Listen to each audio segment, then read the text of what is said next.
Então, vamos lá para mais uma aula do nosso edital. Nessa aula a gente vai estudar o item 10 para pedagogo, que é planejamento e projetos educacionais, e para técnicos em assuntos educacionais, é um subitem do tema 7, que vai falar sobre planejamento de ensino e seus elementos constitutivos, objetivos e conteúdos de ensino, métodos e técnicas, tá? Então, ele está... eu fatiei ali o item 7, que tem vários temas, né? E esse é um dos itens, um dos temas que faz parte ali do item 7. Aí, para isso, eu coloquei... A gente vai estudar hoje 3 materiais, tá? Se der tempo, senão a gente vai começar hoje e terminar na quarta. 2 textos que a gente vai estudar agora, que estão lá na sala de aula, que é Importância do Planejamento e Planejamento Educacional, que são esses 2 textos aqui. E o Objetivos Educacionais, que também está lá na sala de aula, é outro artigo, que é um texto do Libânio, que a UFPR foi um dos textos que eu consegui localizar, que eles utilizaram na última prova, tá? Então, vamos lá. Então, primeiro, sobre planejamento educacional, porque aqui vai dar a questão dos conceitos gerais, tá? Ele é bem curtinho, ó. Então, a diferença entre alguns tipos de planejamento, né? Então, em primeiro lugar, qual é o conceito de planejamento? Então, planejamento é todo ato intencional, político e técnico para direcionar as atividades do campo educacional, buscando racionalizar os fins e os meios para conseguir os objetivos próprios.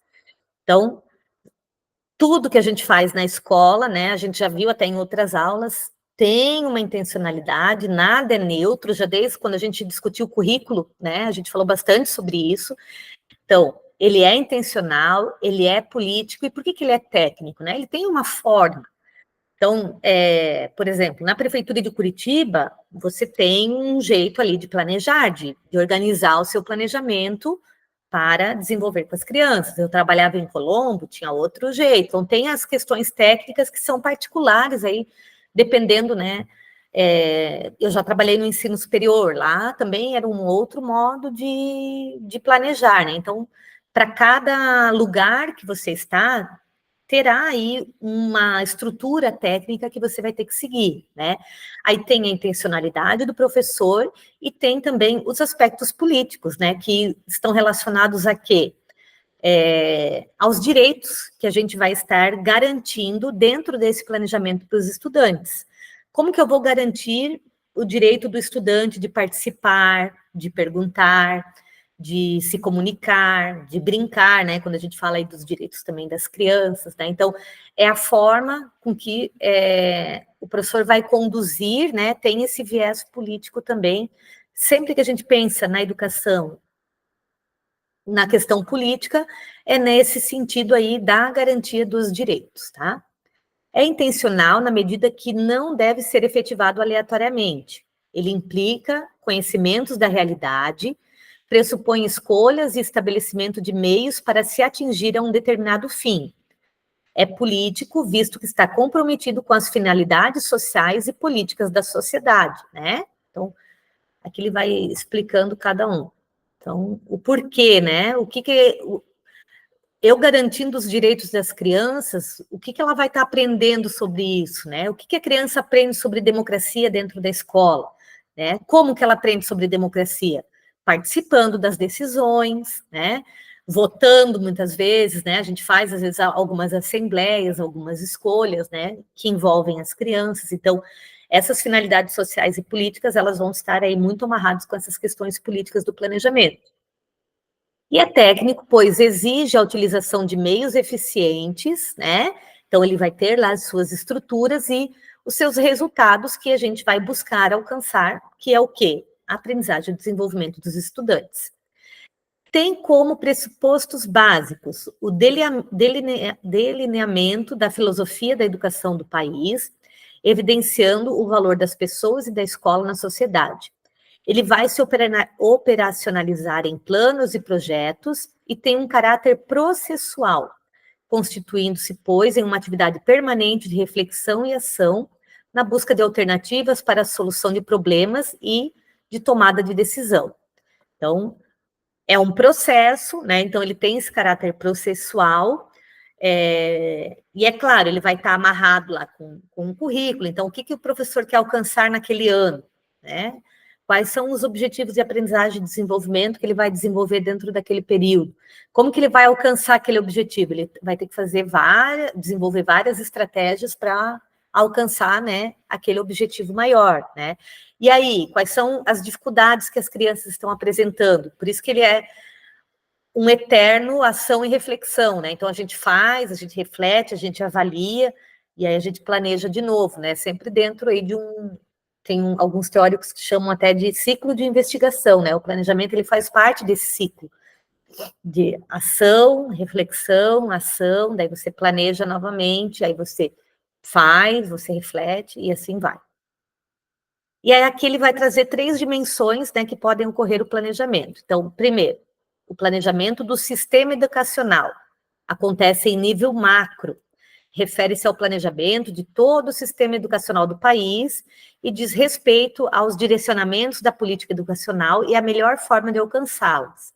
Reflete a visão que se tem de mundo, de homem, exigindo, portanto, um compromisso com a construção da sociedade e deve atender tanto às necessidades de desenvolvimento do país quanto às do indivíduo, né? Corresponde ao planejamento que é feito em nível nacional, estadual e municipal. É uma intervenção do Estado visando a implantação de uma determinada política educacional estabelecida com a finalidade de possibilitar que o sistema educacional cumpra as funções que lhe são próprias em determinado momento histórico. Então, por exemplo, tem programas de alfabetização. Agora o governo até lançou um programa novo de alfabetização, que eu não gravei o nome, mas o anterior eu até, inclusive, trabalhei, que era o PENAI, que é Programa Nacional de Alfabetização na Idade Certa, né? Para as crianças naquele programa, né, serem alfabetizados, né, até o 3º ano, que era um programa nacional de planejamento voltado para a educação, visando aí cumprir o Plano Nacional de Educação lá de 2014, né? Então, com base nele que foi elaborado o PENAIC. Então, tem planos, aí esse plano ele vem a nível nacional e vai para os municípios, e aí como que os municípios vão colocar esse programa, esse planejamento maior em prática, né? A mesma coisa a BNCC, também é um documento nacional que foi elaborado, e aí os estados, os municípios e as escolas elaboraram os seus currículos a partir desse documento maior nacional. O Plano Nacional de Educação. A partir do Plano Nacional de Educação, a gente tem que elaborar um plano estadual e um plano municipal de educação.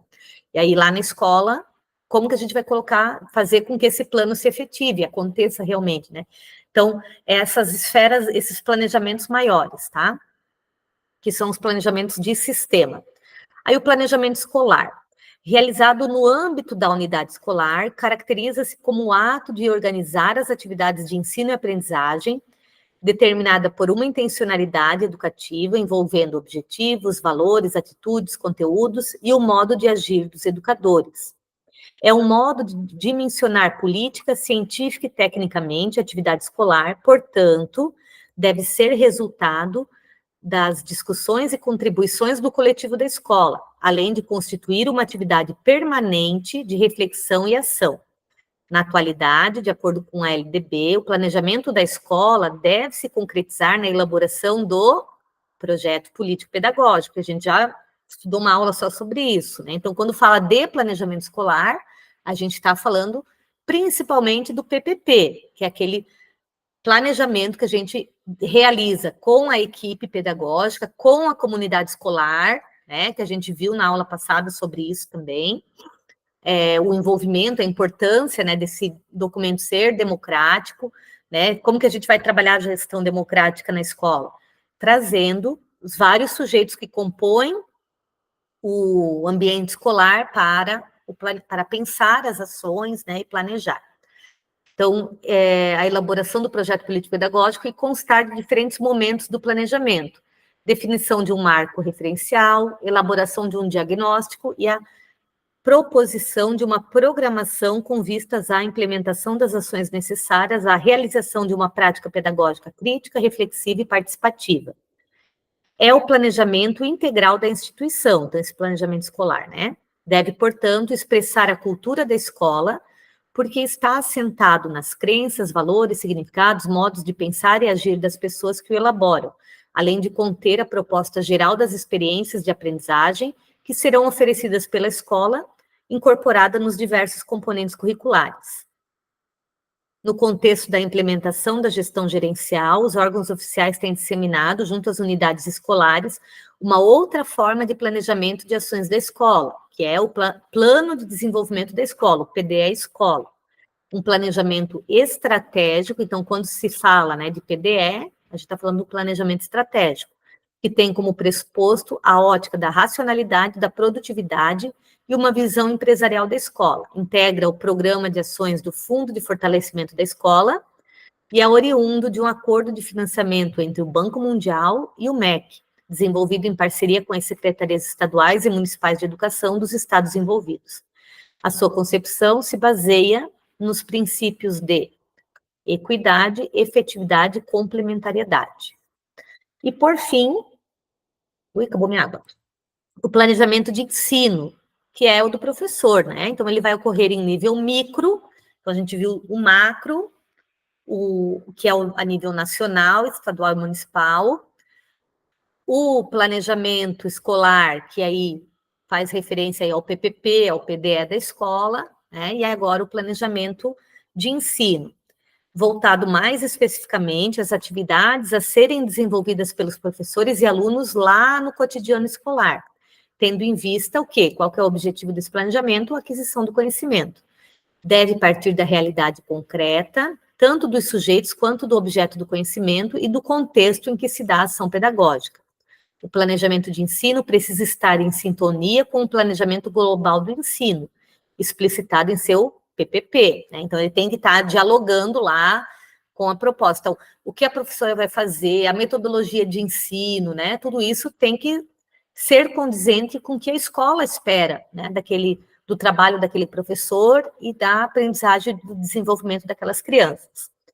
Como se trata da organização do trabalho pedagógico propriamente dito, implica definir os objetivos, considerando a elaboração e a produção do conhecimento, prever conteúdos que devem estar intimamente relacionados à experiência de vida dos alunos, não como mera aplicabilidade dos conteúdos no cotidiano, mas como possibilidade de conduzir uma apropriação significativa desse conteúdo.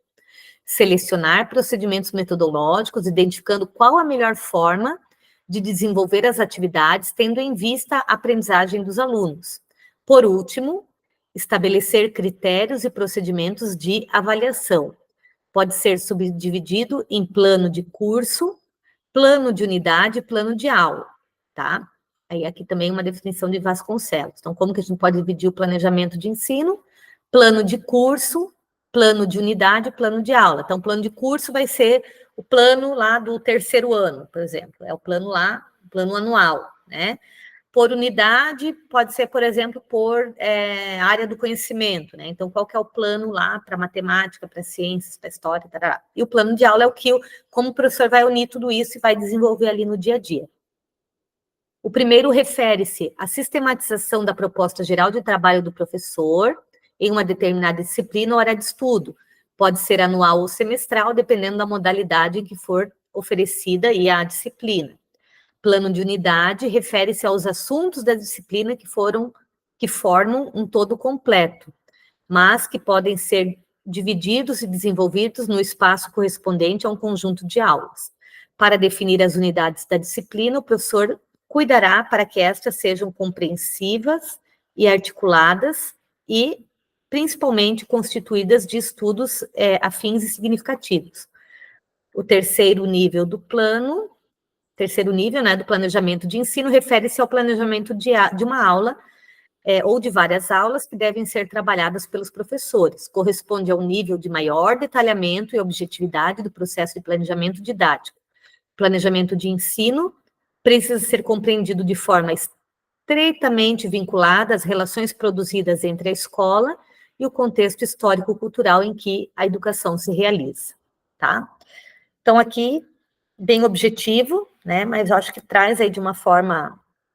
É de uma universidade federal também, eu não achei, assim, nada bem mais específico da UFPR, então, acho que ele, né, consegue detalhar, assim, de uma forma mais objetiva, essa ideia do planejamento educacional. Aí, outro site que eu coloquei lá para vocês, esse aqui também é bem curtinho, vai falar sobre a importância do planejamento e da gestão dos projetos educacionais. Então, o desenvolvimento das atividades baseada em projetos é uma prática cada vez mais comum em todos os setores do mercado de trabalho e até mesmo no nosso cotidiano, né? Então, é comum se trabalhar com projetos. Na área educacional, este crescimento pode ser verificado em todos os setores dos sistemas educacionais públicos e privados, o que representa um caminho seguro para a introdução de mudanças e inovações, né, no setor educacional. O ponto positivo do projeto é que os processos decorrentes desta metodologia fornecem estrutura, foco, flexibilidade e controle dentro de prazos e recursos pré-definidos em busca, né, de um resultado. Quando olhamos à nossa volta, podemos identificar projetos voltados para as mais variadas finalidades, como, por exemplo, projetos de reforma do sistema educacional em seus diferentes níveis, né? Então, assim como a gente tem o planejamento macro, médio e micro, a gente também tem isso a nível de projetos, né? Pode ser um projeto de reforma de um sistema, né, abrangendo organizações curriculares, conteúdos e métodos, projetos de inclusão de novas tecnologias da informação e comunicação nas escolas e nos processos pedagógicos, e projetos dirigidos para a formação e capacitação de professores de nível básico e superior, e entre outros. Podemos perceber que esse recurso é um caminho seguro para a introdução de mudanças e inovações nas organizações humanas. Muitos dos resultados decorrentes dos projetos educacionais dificilmente seriam alcançados apenas com a manutenção e ajustes, né, das atividades de rotina. Então, o que é um projeto? É um empreendimento finito, com objetivos claramente definidos em função de um problema. Então, sempre que a gente tem um problema, a gente pode desenvolver um projeto para, principalmente com os estudantes, né, para tentar resolver aquele problema, para tentar entender aquele problema, né, aquele tema, enfim. Então, ele vai acontecer em função de um problema, de uma oportunidade ou do interesse de uma pessoa ou organização. É uma sequência de tarefas com um início e com um fim que são limitadas pelo tempo, pelo recurso e pelos resultados desejados. Antes de iniciar o projeto e colocar a mão na massa, é preciso pensar em alguns quesitos, né? Como foco, como que a gente vai realizar, né? Como vai ser a realização dos objetivos específicos. A unicidade, qual vai ser o tempo de duração, né? Então tem que ser definido. A finitude, realiza algo único. Os riscos, as dimensões e complexidades e incertezas. A motivação, né? Decorrente de problemas e necessidades. E as limitações, quais são os recursos possíveis para a gente estar desenvolvendo esse projeto. E aí, quais são as fases de um projeto, né, e como elas devem ser seguidas? Então, primeiro, né, a inicialização, o desenvolvimento da visão geral do projeto. Reconhecer que vale a pena efetuar um projeto, identificando e definindo o problema ou a situação geradora. Nessa fase, tem que se determinar o que o projeto vai realizar, sendo assim, precisa se definir a sua abrangência. Depois, vem o planejamento desse projeto, que a gente vai discutir, né, definir os objetivos, discutir aí os resultados esperados, quais serão os recursos que a gente vai utilizar, a estimativa, né, se vai ter algum custo e os prazos. Essa é a fase de refinar e detalhar o escopo do projeto, listar as atividades e tarefas necessárias aos resultados desejados, sequenciar as atividades de maneira mais eficiente possível, e definir um cronograma, atribuir recursos a cada atividade programada. Aí vem a execução, que é a organização, coordenação e direção das equipes, né? Organizar e coordenar equipes, atribuir tarefas, resolver conflitos e problemas, manter a comunicação efetiva com os envolvidos no projeto e garantir o provimento de recursos para que o projeto se realize. Acompanhamento e execução do projeto, né? Monitorar a execução, identificar os desvios com relação ao plano, adotar ações corretivas para manter o curso do projeto, né? Adequar recursos disponíveis e abrangência do projeto, e o encerramento, que é a avaliação, né? Na última fase, tem que se verificar, analisar e avaliar os resultados alcançados, elaborar relatórios afins, disseminar os resultados, consolidar o aprendizado como projeto e formular, né, as novas propostas. Na prática, esses processos não se realizam de forma linear ou sequencial, ou seja, a fase do controle não ocorre somente após a conclusão da fase de execução, né? São processos que vão acontecendo aí de forma simultânea. Da mesma forma, a fase do planejamento não é interrompida assim que se inicia a fase de execução, até porque muitas vezes a gente vai mudando, né, no decorrer do projeto. Às vezes o projeto ele vai tomando outros rumos, né, outros caminhos que vão exigir aí que a gente volte, repense e reformule aí o que seria desenvolvido. Essas interações se devem ao processo gerencial de controle, com suas ações corretivas em função de desvios da execução e em relação ao que foi planejado. Eventualmente, as ações de controle são correções do próprio planejamento do projeto, revendo atividades cuja especificação, dimensionamento ou prazos, né, vão precisar aí demandar alguns ajustes, tá? Então, a gente viu aqui um pouquinho da importância do planejamento, da gestão desses projetos educacionais, dos conceitos de planejamento, e o terceiro texto que eu separei é com relação aos objetivos educacionais. Então, é um texto de Libânio, muito usado pela UFPR, tá? Mas aí eu vou deixar para a gente estudar esse texto na quarta, que eu acho que é importante a gente estudar ele por completo, tá? Além dos objetivos, ele vai falar sobre conteúdos, né? Ele vai tá trazendo aí assuntos importantes. Esse texto foi utilizado pela UFPR na última prova, que ela buscou, né, as perguntas aí sobre planejamentos e objetivos educacionais, tá? Então, vou deixar para a gente estudar na próxima aula ele por completo, ok? Daí hoje a gente fica só com essa primeira introdução, que foi planejamento e projetos, e aí na outra aula a gente estuda a questão dos objetivos e conteúdos, tá? Então, é importante que vocês leiam, esse texto já está lá na sala de aula. É esse aqui, os objetivos educacionais, tá? Tanto para pedagogo quanto para TAI. Então, já faça uma leitura prévia para a gente poder estudar e discutir ele na quarta-feira. Certo? E aí, para a quarta, vamos terminar essa parte. O que eu tinha? Enfim, agora. Depois eu falo lá no grupo o que a gente vai estudar. Que agora eu perdi aqui minha anotação, não sei mais onde está. Mas eu aviso para vocês lá, mas a princípio a gente vai finalizar essa parte do planejamento, tá? Porque a parte do pedagogo, o que era comum com o TAI, a gente já está finalizando. E aí depois, eu acho que eu vou trabalhar alternado daí, né? Conteúdo de TAI e pedagogo, separado, né? Que até agora a gente trabalhou junto, daí eu vou começar a trabalhar agora. O que falta pouca coisa. Para TAI faltam só 3, uma lei, um decreto e uma portaria. E falta pesquisa em educação. Vamos trabalhar pesquisa em educação, né, na quarta-feira. Porque daí vai ter relação também com essa questão, né, de planejamento. Era isso que a gente vai trabalhar na quarta, tá? Então, só para confirmar, são 4 itens que ainda está faltando para a TAI, né? E a gente já vai trabalhar pesquisa em educação na quarta-feira que vem, fica só 3. Isso.